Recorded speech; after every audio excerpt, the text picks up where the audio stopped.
Courtney Coppersmith is the 2021-2022 America East Woman of the Year. Congratulations. And, what does this honor mean to you? It means a lot. I mean, it shows that just because you're a good player doesn't, I don't know. I like thinking that I like to be a well-rounded person, and it shows that you can be more than just an athlete. You can be a student, you can be a great person in your community, and it just rewards you for being able to be well-rounded. You speak about that well-roundedness. You trying to balance that athletics and the academics with a sport like softball where there's so many games on the road, different times, things like that. How were you able to try to balance your academics and your athletics while succeeding at softball? I'd definitely say there was a lot of not sleeping. There was a lot of really late nights. Making some great friends early on in my career as a student really helped with some of my upper levels when I'm not there, and just having some really good relationships with my professors. I'm sure it definitely took a lot of preparation on your part, as you said. Yeah. For you Time looking at management. yeah, oh my goodness, looking at the athletic side of things. What are some moments that have stood out to you, so far? I know you announced that you're coming back for, another Yeah. year, but so far, what are some of those moments that stick out to you when you think about the successes you and your team have had? I mean, obviously, every single conference tournament that we've played in, none more than freshman year. Like we were ranked, I think seventh. We were ranked dead last, whatever dead last was. I think it was seventh, and we came and we won the whole thing. Like we went undefeated in the conference tournament, which I think is awesome. And then, so that was I mean, every single one of those are pretty big moments.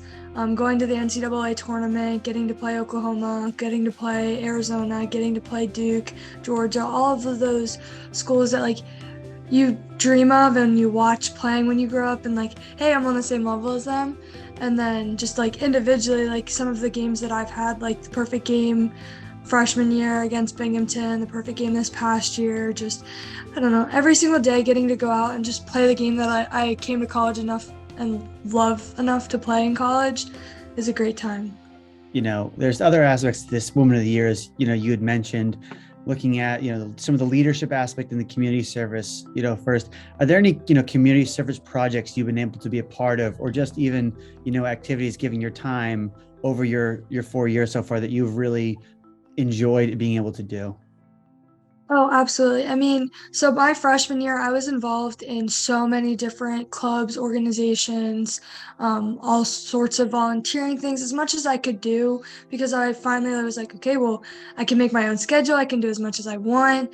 And then COVID kind of happened, and it kind of killed a lot of those organizations that were on the smaller end of things. But thankfully, we've been able to start doing some more volunteering as a team, because we do a lot of volunteering as a team, and then I did some individually. But one of the organizations we go with a lot is Love the Hopeful, which is they help the homeless down in Baltimore.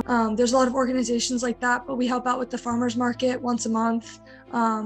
Normally in the fall, we can't really do it as much in the spring because it's a Saturday morning, but we hand out clothes, food, toiletries, all sorts of things. And it's just a great experience, even though that's not my community, it's become my community. So it's a great thing to get to give back to that. And then I've been a mentor at Relay Elementary, which is a elementary school in our area. I'm a TA.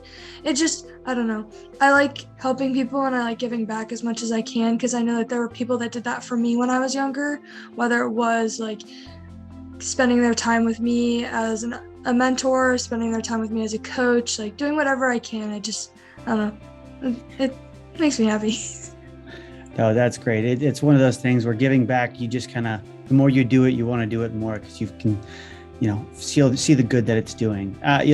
Looking finally ahead, we talked about briefly, you have this 1 year left. What was that decision-making process like to decide, whether you're going to use that final year, and what were you going to do, with your further academic career? It was definitely a really hard decision. I'll say that. I've been thinking about it obviously for a couple months now, and I think we thankfully have become really close with one of my professors who I'm actually going to be working in her lab starting in October after my rotations. I start my first rotation with her on the 5th of July for the PhD program, but it's really hard to get into a program like that. And when I was talking with a bunch of my mentors, a bunch of my friends that are in those programs, you don't go to like a place just because of the school. Like, you go for a mentor, and I just have a lot of connections in this area, and I have a like I said, I have a mentor that I'm really excited to work underneath of. She just got a really big grant for her research, so it's just looking at it. Yeah, softball is, I don't know, it's been everything for like my whole life, and of course you always like think of, oh well, you could go somewhere else and play, but I love the place that I'm at, and setting me up for my career is gonna really, I don't know, it's a lot nicer thinking about it that way. At the end of the day, softball is gonna end at some point, and I got to look at it for what do I want to do with my life. And while softball is always going to be a part, I don't know, I want to do research, I want to do things that'll help the greater good. So that was kind of where it was for me, is it's like, okay. And the fact that she's letting me play my last year as a PhD student, that's like almost unheard of, especially with like the schedule that we have. Like, she's already rearranged everything, given me the flexibility that I need so that I can do both and continue to be a student athlete and not have to sacrifice the fact that, like, oh, I can start my doctorate now and play Division I softball. That's awesome. Well, Courtney, once again, congratulations on being the 2021-2022 America East Woman of the Year.